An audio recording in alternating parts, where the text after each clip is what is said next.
오늘 우리에게 주신 말씀은 시편 141편 1절에서 10절의 말씀인데요. 내가 항상 기도하리라 라는 제목으로 은혜를 나누기를 원합니다. 제가 1절 먼저 읽습니다.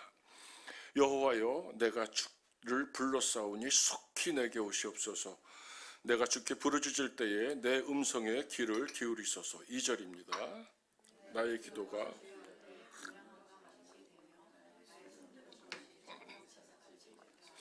여호와여, 내 입에 파수꾼을 세우시고 내 입술의 문을 지키소서. 내 마음이 악한 기울이니 죄악을 행하는 자들과 함께 악을 행하지 말게 하시며 그들의 진수성찬을 먹지 말게 하소서. 의인이 나를 칠지라도 은혜로 여기며 책망할지라도 머리에 기름같이 여겨서 내 머리가 이를 거절하지 아니할지라. 그들의 재난 중에도 내가 항상 기도하리이다. 그들의 재판관들이 바위 곁에 내려 던져졌도다. 내 말이 달무로 무리가 들이려다. 사람이 밭가라 흙을 부서뜨림같이 우리의 해골이 스월 입구에 흩어졌도다. 주 여호와여, 내 눈이 주께 향하여 내가 주께 피하오니 내 영혼을 빈궁한 대로 버려두지 마옵소서. 나를 지키사 그들이 나를 잡으려고 놓은 올무와 악을 행하는 자들의 함정에서 벗어나게 하옵소서. 다같이 악인은 자기 그물에 걸리게 하시고 나만은 온전히 면하게 하소서. 제가 좋아하는 시인들 가운데서 정희상이라는 시인이 있습니다. 그 시인이 저문강의 사불식고라는 시에서 이렇게 고백합니다. 시작을 이렇게 합니다. 흐르는 것이 어찌 물뿐이랴. 우리가 저와 같아서 강변에 나가 삽을 씻으며 거기 슬픔도 퍼다 버린다. 가난한 중년의 노동자가 흐르는 강에서 삶을 보고 있습니다. 그는 삽을 씻으면서 자기가 살아온 그 인생에 대해서 성찰을 합니다. 하루의 고된 일과를 마치고 귀가하면서 강물에 삽을 씻고 있는 것입니다.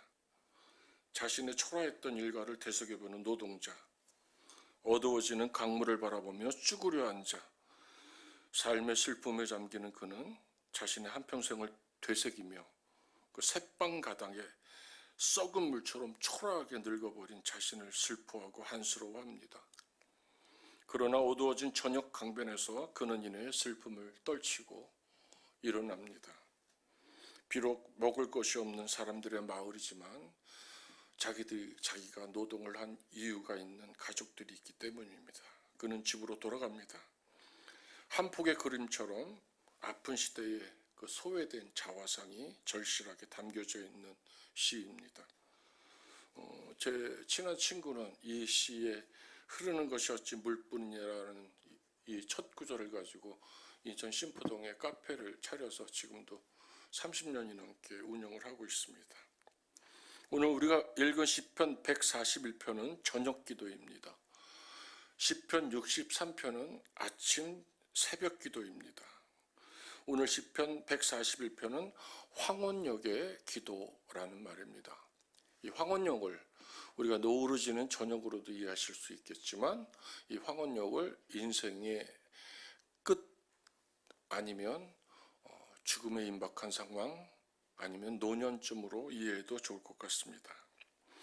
시편 141편의 시인도 치열하게 살아온 하루를 돌아보면서 주님의 임재를 위해서 기도하고 있습니다.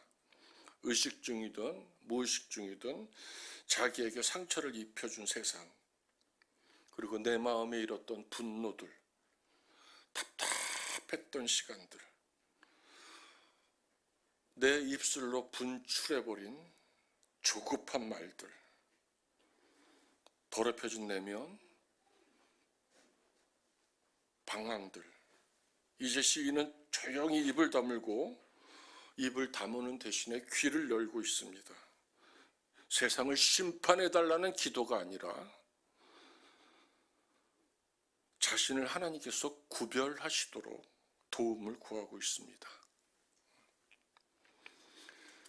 누군가 기도가 무엇이냐라고 물었을 때 기도는 이것입니다라고 이렇게 표현합니다. 기도의 언어가 우리가 기도드리는 말들이 강둑이라면 기도 자체는 강물입니다.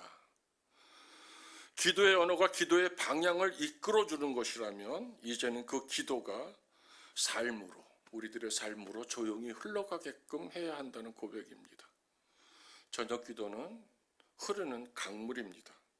그 기도에 우리의 삶을 실어서 우리의 삶이 하나님께 가까이 가도록 해야 합니다. 오늘 설교를 준비하면서 제 마음에 한 문장이 계속해서 머물고는 떠나지를 않았습니다. 얼마 전에 사랑하는 선교사님이 제게 보낸 편지 서두에 있던 문구였습니다. 진심을 다해 하나님의 일에 삶을 드리는 목사님께 라는 문구였습니다. 진심을 다해 하나님의 일에 삶을 드리는 목사님께. 내 지금의 모습이 진심을 다해 하나님의 일에 삶을 드리는 삶일까? 라는 스스로에게 향한 질문이었습니다. 오랫동안 그 질문이 머물었던 까닭은 그렇지 않은 부분이 있었나 봅니다. 지난 새벽교회 기도회 설교 중에 제가 성 프란시스를 전해드리며 은혜를 나눈 적이 있습니다. 이탈리아 음브리아 터스키니의 자그마한 계곡 마을에서 부자 엄마 아빠 상인의 아들로 태어나서 그의 기질과 재산과 방탕과 방랑벽과 모든 게 다 어울려서 젊은 날을 허송세월을 보냅니다. 그러다가 열병과 정신병과 극심한 고통이 자기에게 임한 하나님의 은혜였다. 놀라운 하나님의 은혜였다. 어메이징 그레이스였더라고 고백하며 하나님의 임재 앞에 무릎 꿇은 프란시스. 그가 받은 말씀이 이겁니다. 마태복음 10장 7절에서 10절 상반절에 있는 건데, 병든 자를 고치며 죽은 자를 살리며 나병한 자를 깨끗하게 하며 귀신을 쫓아내되 너희가 거저받았으니 거저주라. 너희 전대에 금이나 은이나 돈을 가지지 말고 여행을 위하여 배낭이나 두보롯이나 신이나 지팡이를 가지지 말라. 하나님 한 분이면 족하지 않냐? 하루 세 끼 밥이면 충분하지 않을까? 그런 음성이었습니다. 그러면서 무너진 교회를 세우라고 얘기하는 하나님의 음성에 예의합니다. 순종합니다. 하나님을 빛으로 만나고 20년쯤의 세월이 흘러서 죽음이 임박한 프란시스, 그가 붙잡은 시편이 오늘 우리가 읽은 141편입니다. 이 시편 141편을 외치면서 영원한 빛 속으로 들어갔다. 프란시스의 임종을 지켜본 사람들의 증언입니다.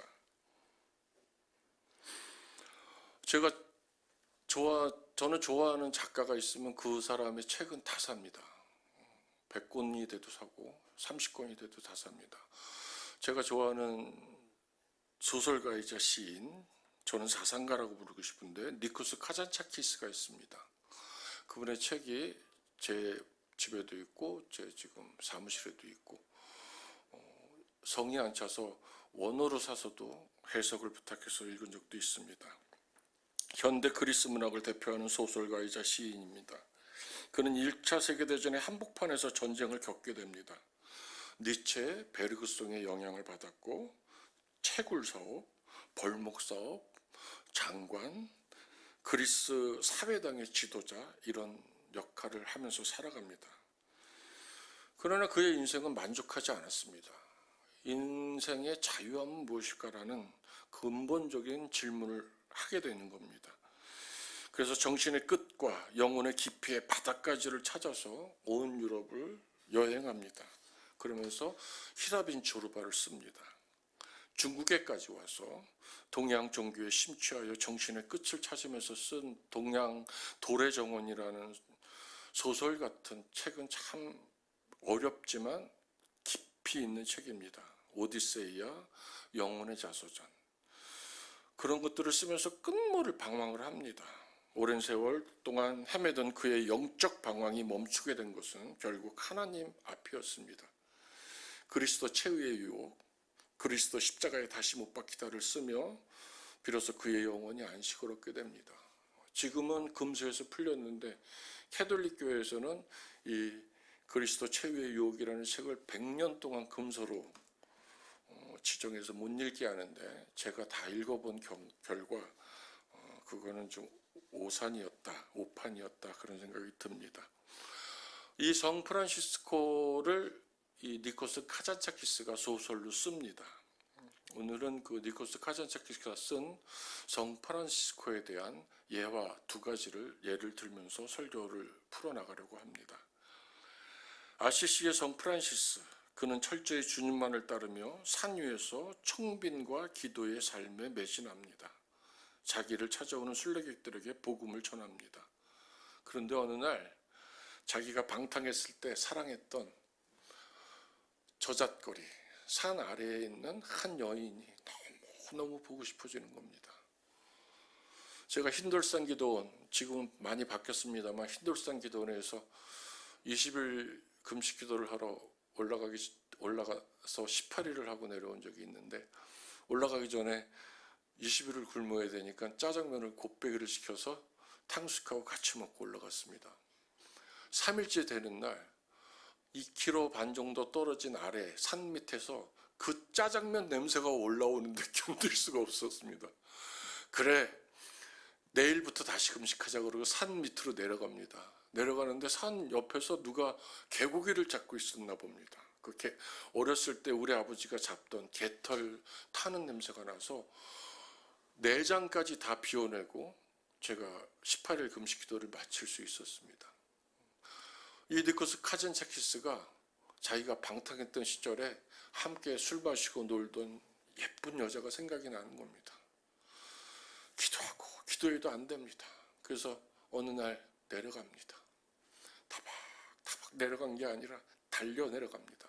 잠언에도 나오지만 죄악으로 가는 걸음은 어떻게 이렇게 빠른지요.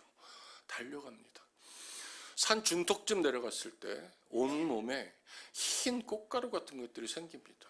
이것이 뭐지? 이것이 뭐지? 하고 자세히 보니까 때로는 자기가 기도해서 고쳐졌던 한센병, 나환자, 문둥병이었습니다. 어떡하지?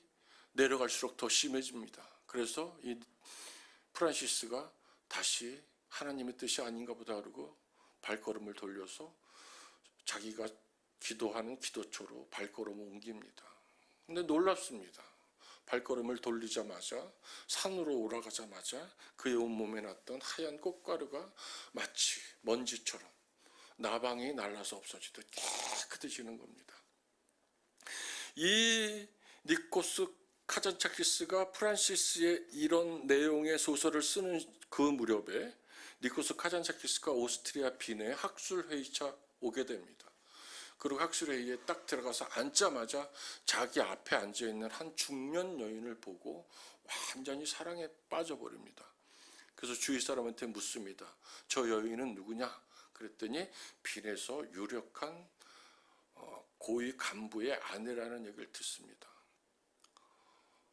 가슴이 저미오는 그 상황을 이길 수 있는 방법은 열차를 타고 그 도시를 떠나는 것뿐이다라고 생각한 니코스 카잔차키스가 기차를 타고 오스트리아 빈을 떠납니다. 떠나는 도중에 도저히 그 여자를 잊을 수가 없어서 다시 내려서 돌아오는 차로 옮겨 탑니다. 돌아오는 차로 기차로 옮겨 탄 그 상황에서 온몸에 하얀 꽃가루 같은 것들이 생깁니다. 자기는 몰랐습니다. 이게 뭔지. 그래서 빈에 있는 지인에게 물어서 유명한 의사한테 갔더니 그 의사가 얘기합니다. 이 병은 한센병이라고도 하고 프란시스 증후군이라고도 한다. 프란시스가 하나님을 향해서 돌아섰을 때 알았던 병입니다. 당신은 지금 그 여인을 사랑하는 것이 아니라 하나님에 대해서 대적하고 있는 것이다. 결국에는 니코스 카잔차키스가 빈을 떠나게 되고 그는 자유함을 얻습니다. 이스라엘의 10대 왕 우시야가 하나님의 형통함을 덧입습니다. 하나님의 묵시를 밝히 하는 스가랴 선지자의 지도에 따라서 하나님을 찾았을 때 그는 기이한 도우심을 얻었다. 성경은 이렇게 표현합니다. 그러나 그의 강성함이 그의 발목에 족쇄를 채우고 그의 마음이 교만해지고 결국에는 성전에 들어가서 자기가 직접 분향을 하려고 합니다. 그때 주의 종들이 말립니다. 아론의 반차를 따른 제사장 외에는 분향을 하면 안 됩니다. 근데 성경은 이렇게 되어 있습니다. 우시아가 화를 낼 때 그의 몸에 나병이 생깁니다. 그리고 그는 평생 아들한테 통치를 하게 하고 별궁에 갇혀서 평생을 보내게 됩니다. 니코스 카잔자키의 소설에는 하나의 에피소드가 더 있습니다. 하나님을 너무너무 사랑한 프란시스는 이런 기도를 합니다. 예수 그리스도의 십자가의 고통을 그대로 나도 겪게 해주십시오. 손에는 못 자고 발에는 옆구리에는 창자고 발에도 못 자고 머리에는 그 가시관을 쓴 아픔들. 우리 예수님께서 그 점였던 가슴, 그 들었던 저주, 배신, 그거 다 겪게 해주세요라고 기도를 합니다. 어느 날 하나님께서 그의 기도에 응답하십니다. 프란시스가 아시시 작은 언덕 꼭대기에서 들림을 받고 공중에서 십자가상의 고통을 똑같이 겪게 된 것입니다. 지금 제가 하는 얘기는 되게 중요합니다. 하나님의 사랑은 챙겨주시면서도 요구하시는 사랑입니다. 제 얘기가 아니라 헨리 나우엔의 책에서 제가 감동 깊게 읽은 내용입니다. 하나님의 사랑은 챙겨주시면서도 요구하시는 사랑입니다. 다독이시는 사랑이지만 험한 사랑입니다. 부드러우면서도 강한 사랑입니다. 생명을 주시면서도 죽음을 받아들이는 사랑입니다. 이 고백이 내 삶을 강물에 흐를 수 있도록 하나님께 은혜를 구하며 사는 삶이 진심을 다해서 하나님의 일에 삶을 드리는 삶은 아닐까요? 오늘 프란시스가 죽음의 목전에서 벅차게 외친 시편 141편을 통하여 함께 은혜 나누기를 원합니다. 우리 141편 1절에서 2절 함께 봉독하겠습니다. 여호와여, 시작.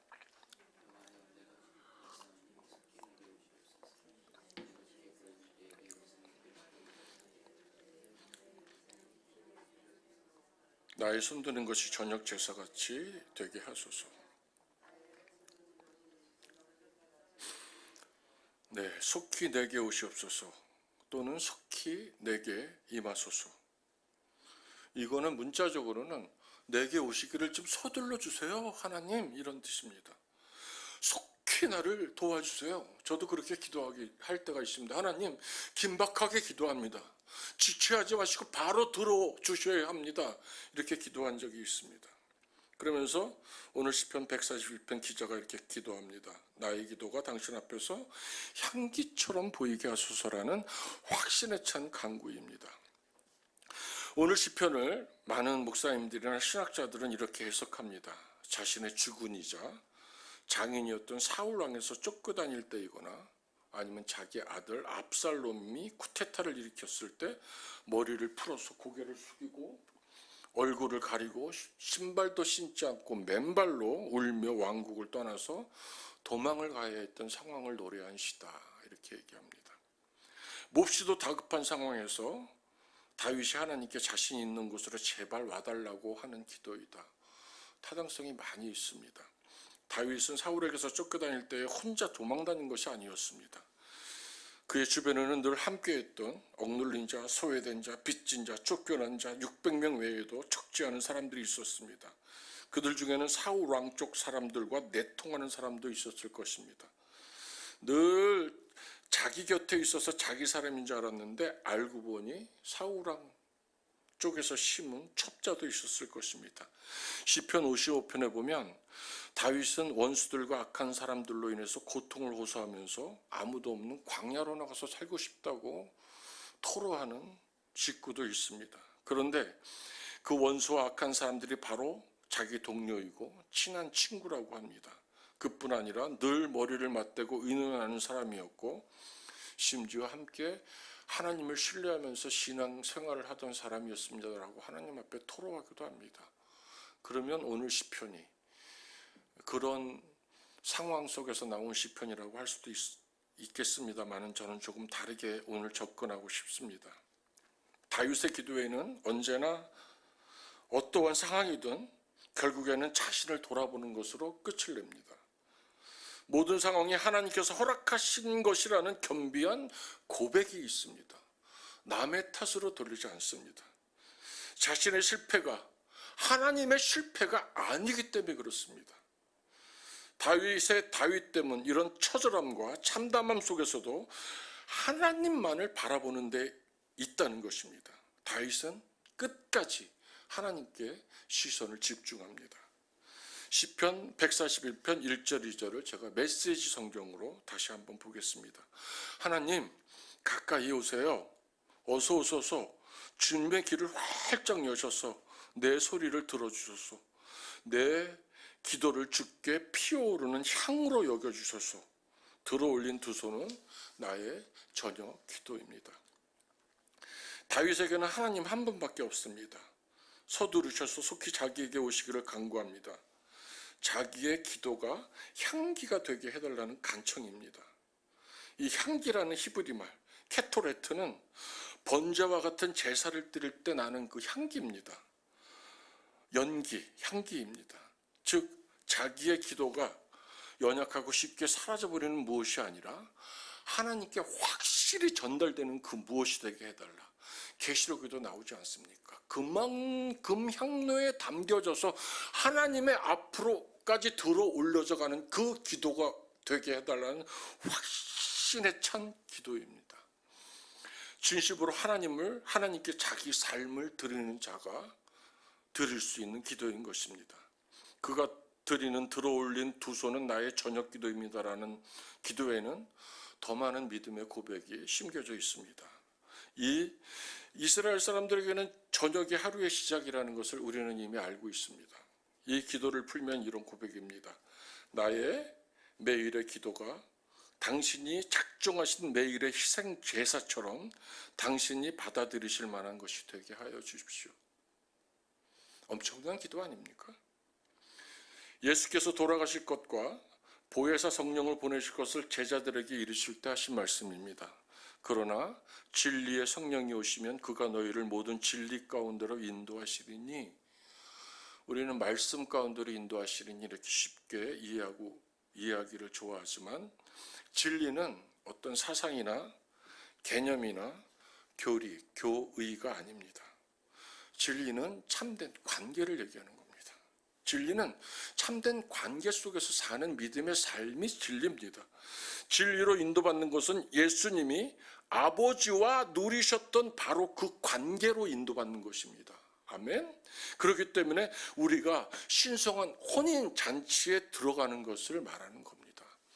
아버지와 내가 하나 된 것처럼 저들도 예수와 하나가 되어서 아버지께서 내게 허락하셨던 기쁨을 내가 가지고 인류의 대속을 위해서 기꺼이 십자가를 졌던 것처럼 저들도 이 땅에서 데려가기 위해서 아버지께 기도하는 것이 아니라 저들이 이 땅에서 살아갈 때 내게 허락하셨던 그 기쁨을 저들에게도 주어서 아버지의 기쁨을 가지고 살아가게 하시옵소서. 그것이 예수님께서 마지막에 하나님께 올린 기도 내용 아닙니까? 깊이 기도하며 살았던 기도의 사람 다윗은 이것을 알았던 깊은 영성의 사람이었던 것입니다. 그의 삶의 진심으로 하나님께 드려지는 삶을 어떠한 상황 속에서도 주님만을 주목하며 하나님께 가까이 가기를 원하는 그 다윗을 우리는 오늘 보고 있는 것입니다. 세상을 심판해달라고 기도하지 않고 자신을 세상으로부터 구별해달라고 하는 거룩한 기도를 하고 있는 것입니다. 내 입에 파수꾼을 세워 지키시고 악은 꿈도 꾸지 않게 하시고 생각 없이 악한 무리와 어울리지 않게 해주세요. 오늘 4장 5절 내용입니다. 못된 짓만 골래서 하는 저들이 가문이설로 진수성찬으로 나를 꿰지 못하게 하소서라고 자기를 다그치는, 자기를 돌아보는 기도를 합니다. 하나님 앞에 자신을 드러내놓은 다윗은 진심으로 자신의 삶을 드리는 기도를 합니다. 의인이 나를 칠지라도 은혜로 여기며 책망할지라도 머리에 기름같이 여겨서 내 머리가 이를 거절하지 아니할지라. 그들이 재난 중에도 내가 항상 기도하리이다. 이 내용을 메시지 성경으로 풀면 의로우신 이가 나를 바라보게 하시고 친절한 사람이 나를 꾸짖게 하소서. 죄가 내 머리에 기름 붓지 못하게 하소서. 내가 저들의 악행을 주께 고발하며 주께 힘껏 기도합니다. 다시 한번 제가 해석합니다. 아까 제가 얘기했습니다. 하나님의 사랑에 대해서 얘기할 때 두 가지로 얘기했는데 이런 내용입니다. 의로운 이이신 하나님께서 사랑의 매로 나를 치시고 꾸짖으시면 이것이 내 머리를 상하지 않게 하는 좋은 기름이 될 것입니다. 고난받은 것이 내게 유익이라 주의 율례를 배우게 됐습니다라는 고백과 비슷합니다. 저들의 악행을 거슬러 저는 늘 기도드립니다. 성경에서 제일 가장 아름다운 단어를 뽑아내려면 저는 이런 단어들을 뽑아냅니다. 항상, 늘, 변함없이, 한결같은, 언제나, 계속해서, 사는 날 동안, 영원히. 목회자들이나 성도님들이나 얼굴만 보면 무슨 일이 있는지 다 아는 분들이 계십니다.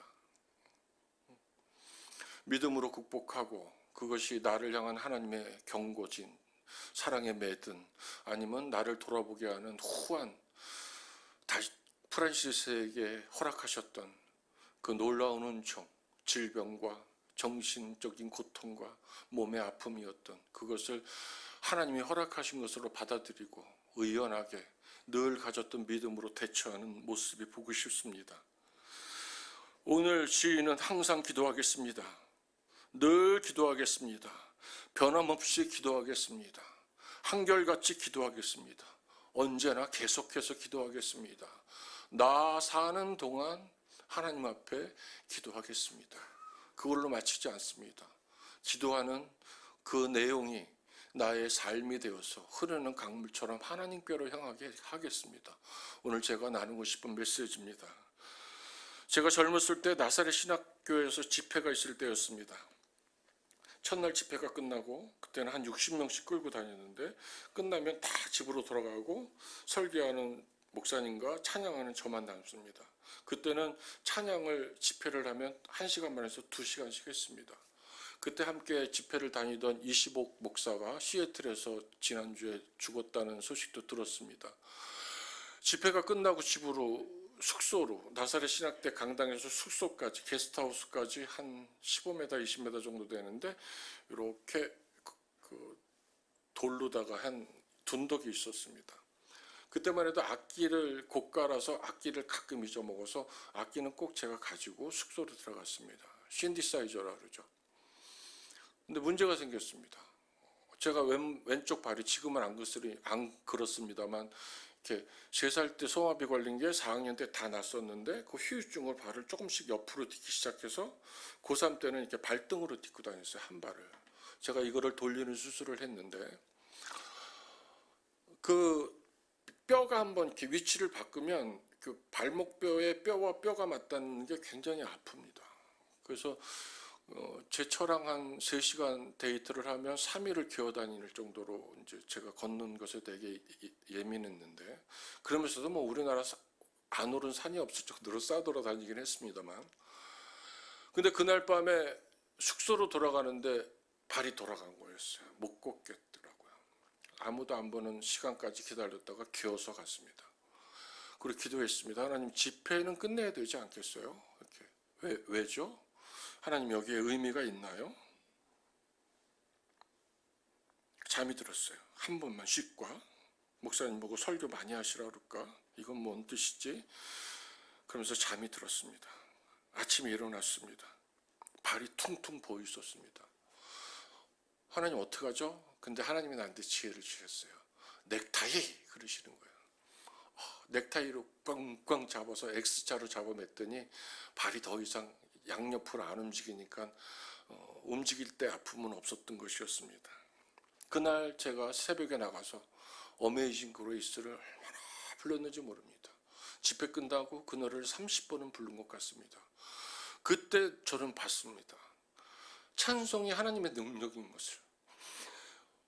벌떼처럼, 저희 벌떼라는 말을 잘 안 쓰는데 벌떼처럼 일어나서 그 어메이징 그레이스를 부르면서 나중에는 가사가 영광 영광 영광 영광 감사 감사 감사 감사만 부르는데도 그 신학생들이 일어나서 멀떼처럼, 멀떼라는 말 있죠, 몽숭몽숭 바라보고만 보고 있던 그 신학생들이 하나님의 임재 가운데로 들어가는 걸 봤습니다.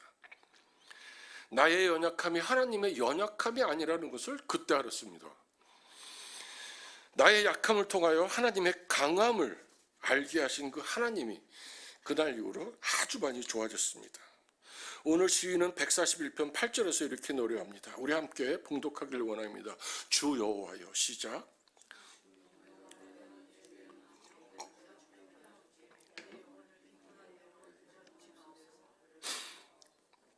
메시지 성경으로 한 번 더 읽겠습니다. 시작. 그러나 사랑하는 주 하나님, 나는 오직 주님만을 바라봅니다. 죽기 살기로 주께 달려왔으니 나를 보살펴 주소서.